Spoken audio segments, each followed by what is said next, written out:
Hi, I'm retired NYPD Detective Vic Ferrari, and welcome to NYPD Through the Looking Glass, where you'll get unique insight into the New York City Police Department. Before we get started, please check out my Amazon author page, where you will find my series of behind-the-scenes NYPD books for $10 paperback and $2.99 ebook download, including the NYPD's Flying Circus, Cops, Crime, and Chaos. And in that book, there's a story about a guy I worked with who stole a horse and carriage for a wild ride through Central Park. All my books make great $10 paperbacks. Order them now. You'll have them way before Christmas. Wrap them up and throw them in your stocking stuffer. So before we get started, I want to thank my listeners for all your support. Since I launched this podcast a couple of months ago, I can't believe the amount of uploads or downloads I'm getting. I'm averaging about 400 per episode. That means a lot to me. And what I want to start doing is, if you have an Instagram or Twitter account, look me up at VicFerrari50 and send in some questions. And what I'd like to do is, because I see that with other podcast hosts, people have questions. I mean, I'm telling my stories, but ultimately I'm sure there's a lot of you that have questions about the New York City Police Department or police procedure. So just go on Twitter and Instagram, look me up at VicFerrari50 and send in a question. I mean, as long as it's not ridiculous, I'll answer it. So what I'm going to do this week is I'm going to tell a story from my upcoming book. My new book is going to be called NYPD Laughing in the Line of Duty. That should be out before Christmas. It's in production right now. And there's a story in there called the Coors Quartet. And when I was a teenager, I mean in the early 80s, we wanted to go out and have a good time and drink beer, etc., but we were too young. The drinking age in New York was originally 18, then it went to 19, then it went to 21, and that was bad luck for me. So what my friends and I would do is we would hang around the liquor store or the neighborhood deli, and we would solicit morally flexible adults that hopefully would take pity on us and purchase us a couple of six-packs of beer. Before you knew it, we were in the back of a schoolyard somewhere having some brewskis. And, we weren't bad kids, but I'm sure we were making a lot of noise and we were a pain in the ass. And eventually either the cops rolled by and saw us or someone got pissed off and they called 911 on us.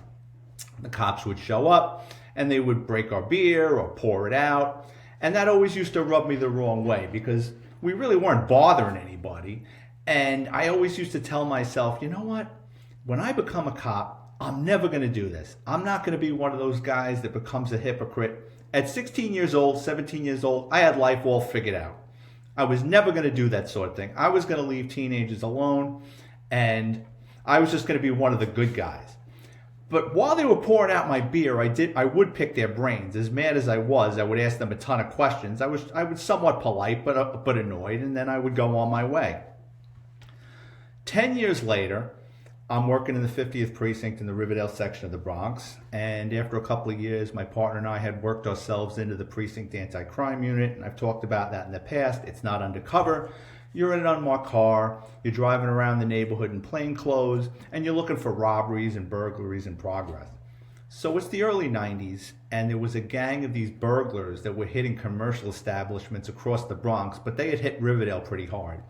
And what these guys would do is, they would go on the roofs of buildings. They'd set off the alarm for a couple of days to time the police response. And then when the cops got tired of going there, they'd wait a little while. And then what they would do is they would cut a hole in the roof. They would come into supermarkets and banks. And then they would get into these locations. And these guys were like big time safe crackers. They would use burning rods and open up safes. And they would, these scores were big time money. I think they hit the Bank Lumi on Fordham Road once. They were in there for a weekend and walked out of there with probably close to $1 million. So we knew we had a problem in the precinct. So my partner and I were driving around the Riverdale shopping mall. It was about 10 o'clock at night because the shopping mall had a food emporium and it also had a bank.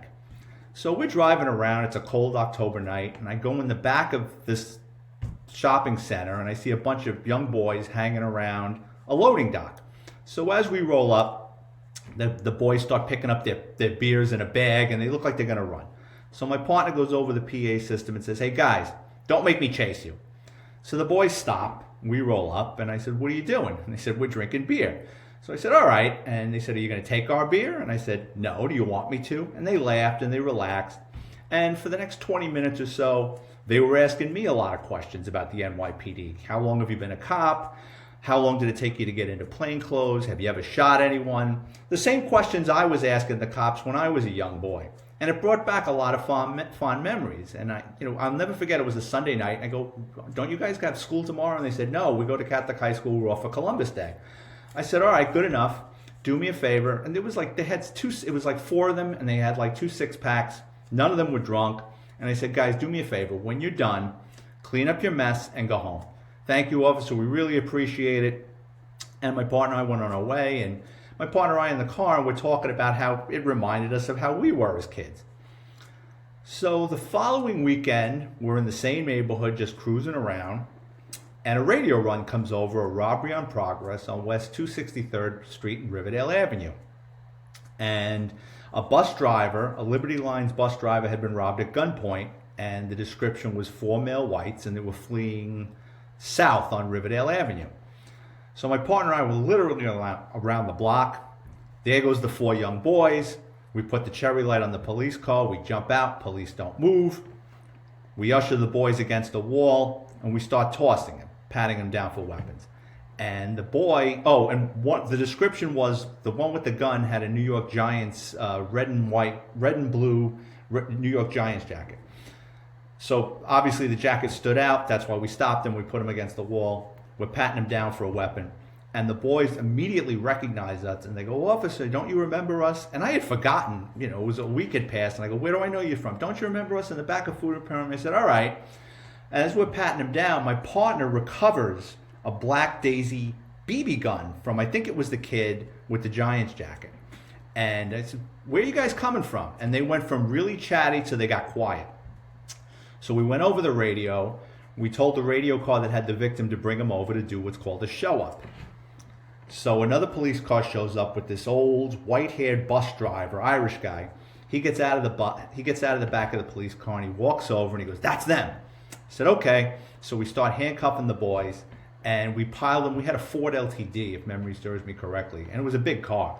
So we piled the 4 boys into the back of the Ford LTD, and we start heading into the precinct. And the boys are like begging us, please let us go. Can you give us a break? And I'm like, how am I going to give you a break? I said, you just robbed a guy at gunpoint. And one of the kids said, but officer, it's a BB gun. I go, well, how is the victim supposed to know that? I go, boys, you scared an old man by pointing a BB gun at him demanding money. I know what you're saying, but it's a robbery. So we get him into the precinct. We search them. We go through their things. And another one of the boys has a $50 bill on him. So the victim comes into the precinct, and he's an old man. He's a nervous wreck. I think we had EMS look at him because he was so shaken. And he's popping those nitroglycerin pills. My grandfather used to take those things that if you're going to have a heart attack. And once he calmed down enough, he tells us the story. And what had happened was he's sitting at 263rd Street and Riverdale Avenue waiting for his shift to begin.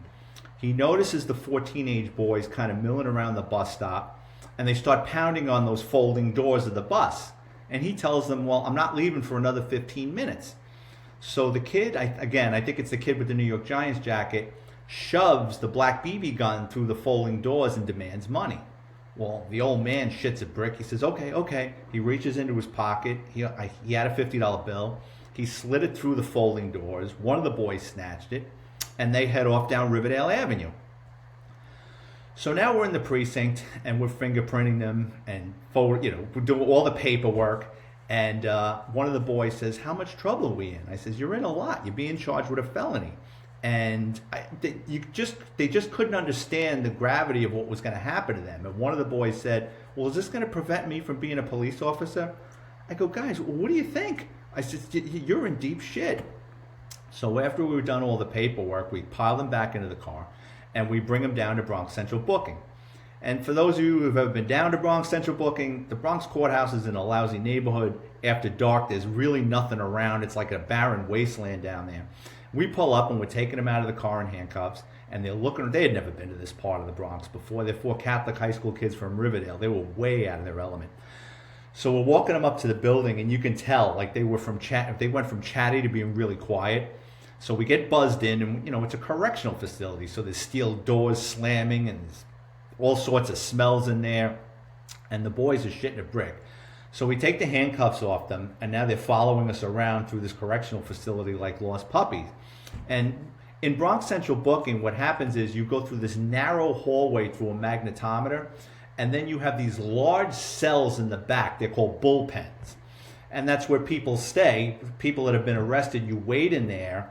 It's almost like your stomach. You go into the bullpens and then you go up. Well, your stomach, you would go down, but in the court system, you go up. Then you go up to more cells upstairs, and then eventually you get called to see a judge. But in the Bronx, with the volume of arrest, you can be in Bronx Central booking for days, especially back then.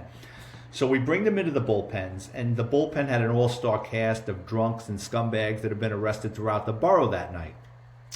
So now they're going into the corrections department. Corrections takes over. So you get this salty correction officer. He walks over. He throws the boys 4 manila envelopes, and he starts barking at them. He goes, guys, take off your belt and shoelaces and stick everything in your pockets in these envelopes. So one of the boys says, well, why do you want our shoelaces? And he goes, well, I don't want you guys to be hanging yourselves in here tonight. And that's when reality really set in, because they thought they were going to Spofford, which is the juvenile correctional facility. And I said, no, guys. I said, you're over 16 years old. You're charged with a felony. You're in the big leagues now. So once they get locked in the bullpen, they slam that gate. And I said, good luck, guys. And one of the boys comes walking up to the cell, and he grips like the grimy bars with his hands. And he goes, do you really mean that? I said, guys, before tonight I liked you. I said, now we're on the other side of the law. I says, I can't help you out. You know, it is what it is. So I left. And it was, I believe it was a Friday night, so they weren't going to see a judge till Monday. And from what I remember, they got released on Monday to their parents. And a few days later, my partner and I get a subpoena to come down to the Bronx courthouse to testify before a grand jury with the witness about the incident. So when I get down to the DA's office, the DA, she's giddy. She's like in a really good mood. And I says, what's up? Did they take a plea? She said, no. She says, they're going to testify. I said, who's going to testify? She says, the perps, the 4 kids, they're going to testify before the grand jury. I go, why would they do that? Let me take a step back. When you get arrested, it's highly unusual for the bad guy or the perp or the arrestee to testify before a grand jury, because that testimony can, if you decide to take that to trial, so you're going to grand jury, you're going to testify hoping that the grand jury finds your story credible and maybe will dismiss the case. But all in reality, it's stacked. It's like going to a casino. I mean, they'll indict a ham sandwich. And what can happen is, once you testify, that's on the record. So say you take this to trial a year or two later, the district attorney can quiz you and cross-examine you or cross-examine your testimony. So you're kind of giving the state one more thing for them to hang you with. So I asked the DA, I go, that's highly unusual, isn't it? And she said, it is highly unusual. I said, well, don't they have representation? Because anytime someone has a lawyer, the first thing a lawyer is going to tell you is keep your mouth shut. Don't say a word. She said, all 4 of them have 4 separate attorneys. She says, but I think their legal strategy is they're going to go in there and tell the grand jury that it was a terrible mistake and gone wrong and they're sorry. And I says, well, that's not going to work. She goes, I know it's not going to work. She says, but, you know, it's going to make my life easier if they decide to take this to trial. So later on that day, my partner and I testify. We go back to the office. She says, thanks. And as my partner and I are going to the elevators, who do we run into? The 4 teenage boys with their parents and 4 attorneys. And the boys had definitely cleaned up since the last time I saw them. The New York Giants jacket was gone. They all were sporting fresh haircuts. They were all in their Catholic high school uniforms. I'm not going to say the name of the Catholic high school. And They kind of gave me a nod, the boys at the elevator. It was an uncomfortable silence, and I nodded back. And I forget who started the conversation, but one of the parents said something to me. And I said, yeah, they made a terrible mistake. And he said, terrible mistake? They've ruined their lives. And it started getting a little chippy. I wasn't arguing with them, but you could tell the parents were upset. Their kids had gotten arrested. These weren't rich people. They were working class people. And now every single one of them had to hire an attorney. You know, their kids' lives are hanging in the balance. So the elevator arrives, and on cue, the 4 attorneys quickly usher all the kids and the parents in the elevator. And we waited, obviously, my partner and I waited for the next elevator to go down. And I'll never forget, my partner goes, I guess the meter's running with those attorneys. I said, I guess so. So later on, about a month or 2 later, I found out through the district attorney's office that all four boys had eventually, all four of them had taken a felony plea conviction with no jail time. So what happened was they all took a felony plea, meaning they're now convicted felons at 16 years old, which is going to impact their lives with the ability to vote or find a job or go into the military or whatever. It's just kind of hanging over your head. And in addition to taking the felony conviction, they all had to take, I think they got 3 years of probation. So for 3 years, you got to meet with a probation officer every month or week, and you get drug tested. It's like you're treated like a child for the duration of your probation. So that's a story that when I made over 600 arrests in my NYPD career, and I was involved in thousands of others, and rarely did I give any of them a second thought, because the way I looked at it was whatever was going to happen, and that was in the hands of the criminal justice system. But 30-something years later, those arrests still haunt me, because in the back of my mind, I realized, had I maybe dumped their beer that night, brought them into the precinct, called their parents, maybe they would have gotten punished, and they would have been off the street that fateful night and not done something stupid like rob that bus driver. And the ironic thing is, a couple of years after this incident, I go off to the narcotics division, and I've talked about that on other episodes. I really didn't like it. And there was a lieutenant there that I recognized, and this guy was now in his mid-40s. And this guy was a cop in my precinct 10 years earlier, and he was one of the guys that used to bust my balls all the time and pour out my beer. And now I'm looking at him, he's a middle-aged man, he's in his mid-40s, he's got gray hair like me, he's reading the newspaper, and I walk over to him one day, I go, "Lieutenant, do you remember me?" And he looks at me and he goes, "Should I?" I said, "Yeah." I says, "In the 80s, I said, you and your partner used to, come into the schoolyard and pour out my beer and bust my balls." And he looked me up and down, he takes off his readers and he stares at me and he goes, "Well, I see you turned out okay," and went back to reading his newspaper. So looking back, that lieutenant, while he was a cop, and many other cops from that precinct pouring out my beer, was probably the best thing that ever happened to me, because it kept me from being comfortable with my newfound testosterone. And I'm grateful for it, and I really wish I would have done the same thing for those boys. Let's see. I'll tell you a story from my personal life. So a couple of months ago, my stomach wasn't feeling too well, and I go to see the gastro doctor, and he's looking at my chart, and he says, "When was the last time you had a colonoscopy?" I said, 10 years ago, and I knew it was coming. So the first thing he says is, "Well, you should go again." And I'm like, "Ugh, I hate those things." He goes, "Yeah, but you have to go." So he schedules me an appointment, and anyone who's had a colonoscopy, it's a giant pain in the ass, no pun intended.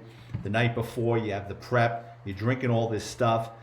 You have to be within 10 feet of a bathroom where you're going to have an accident. You're fasting for 30-something hours. And lucky me, I had to be at the facility at 6:30 in the morning, so I barely got any sleep. I'm really grumpy. And I wasn't having any anesthesia. I have a huge fear of anesthesia. When I was a boy, I had a terrible incident with it. Every medical procedure I've ever had, I don't have anesthesia. Yeah, I know, it's painful, it's stupid, but I'm not doing the anesthesia. So while I'm laying there and they're checking my vitals before they're sending me in for the colonoscopy, the anesthesiologist is creeping around. I'm like, thank God this isn't the guy giving me anesthesia, because the guy scared the living crap out of me. They wheel me in, they throw me on my side, yada, yada, yada. I get the colonoscopy, and it was painful, but I'm glad I did it without the anesthesia, because there's no recovery time with it.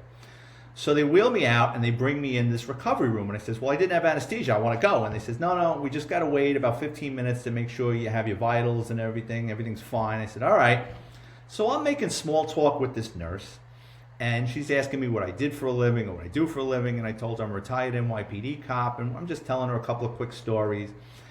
And I hear this faint voice over the curtain, and I hear, "What's your tax number?" I said, "Who is that?" She goes, "Oh, that's another patient. He's coming out of anesthesia. He doesn't know what he's talking about." I said, "Oh."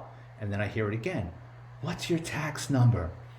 Now, for those of you who don't know, every NYPD member, when you're hired, is assigned a 6-digit tax number. and you get that number the day you're sworn in. And you can tell the tax numbers are in sequential order, so it's in alphabetical order with your class. So when you get hired, say there's 1,200 recruits, every recruit gets a tax number and it goes in alphabetical order. So you can tell by a cop's tax number pretty much the year they came on the job. So I said, who's yelling that? Were you on the job? And I hear, yeah. I go, where did you work? And he tells me the 8-3 and the 7-5. So I go, oh, a Brooklyn guy. He goes, what's your tax number? So I said, so I tell him my tax number, and he goes, there's a pause, and I hear him go, oh, you're an old timer. And I go, old timer? I'm not old. I'm in my mid-50s. I go, what year did you come on the job? And he goes, 2010. I says, well, yeah, I was already off the job a couple of years when you came on. So we're talking through this curtain. The nurse is amused. So she says, okay, you can go. And I'm gathering up all my stuff. And I says, can I talk to him? She goes, yeah, oh, yeah, absolutely. So what I do is I go around, I go into his cubicle, and we're making small talk. Really nice guy. He's telling me that he had a master's degree in something. He wanted to help people. He came on the job. And then he became disillusioned after a couple of years, and he couldn't wait to leave. And after 13 years, he did what's called vesting. So in the NYPD, you can leave early, but you're not going to get your full pension. You get a full pension if you do 20 years. You get a half pension if you leave after 10 years. So whenever you vest, you don't get to collect your pension until your 20th anniversary, and it's prorated. So you're going to get a lot less. But for some people, I mean, they get opportunities to do something else, and they have that money banked that's going to come to them eventually. So that's what they do. They vest out. So you can't throw a rock down here in Florida without hitting another NYPD member. And here I am talking to this cop who's in a daze, who's just coming out of his colonoscopy. So to break his balls, I shake his hand, and as I'm about to leave, I told him, listen, this is all a dream. This never happened. I doubt he's going to remember my name. I doubt he's going to remember I wrote a couple of books or I had a podcast. But if you're out there, reach out to me. I'd like to thank a lot of you guys for tuning into my show. And every week I check on Buzzsprout. It tells me where my listeners are from, so I always try to give a shout out. And this week's shout out is to Detroit, Michigan. Had 8 people from Detroit listening last week, and thank you, I appreciate it. Melbourne, Australia, Tokyo, Japan, and Delta, Utah. And let's see. If you work in law enforcement or would like to be a guest on my show, drop me a note on Twitter or Instagram at VicFerrari50. My books make great Christmas presents. Just go to my my Amazon author page. And like I said, I have a new book coming out. Hopefully it'll be done by Christmas if this company can finish my editing and put my book cover together. It's called NYPD Laughing in the Line of Duty. Look for it on Amazon. It'll be out a couple of weeks before Christmas. And remember, be sure to check out my Amazon author page. I've got 6 books: The NYPD's Flying Circus, Cops, Crime, and Chaos. Be sure to check out my Amazon author page where you can view and preview all my NYPD books for free, including The NYPD's Flying Circus, Cops, Crime, and Chaos, NYPD Law and Disorder, Grand Theft Auto, the NYPD's Auto Crime Division. That book's got a lot of stories about car thieves, cases I worked on, a car thief's mind, what goes on in a car thief's mind, what happens to your car after it's stolen, what happens in a chop shop, all sophisticated scams on how to steal your car. Actually, in this new book, I have a chapter called "It's Easier to Steal a Car with a Pen than a Screwdriver." Also, if you're Catholic or you got a sense of humor, you grew up in the Bronx, check out my book, Confessions of a Catholic High School Graduate. That book is loaded with funny stories of myself and my brother growing up in the Bronx and getting in all sorts of trouble. If you're a fan of my books, you know I often speak about my duplicitous younger brother, Fredo. Fredo did an episode for me on this podcast. The episode aired on this podcast, and you can also check it out on my YouTube page. That's another thing. I have a YouTube page now, so just go to NYPD Through the Looking Glass on YouTube, and you'll be able to check out my book. And I want to thank everyone for tuning in. Get a colonoscopy. It sucks, but, to find out that you're healthy and not have to worry about something for another 5 or 10 years, and God forbid you got something growing inside of you. Again, I want to thank everybody for tuning in, and I'll see everybody next week, and God bless and good luck. And thank you again for tuning in.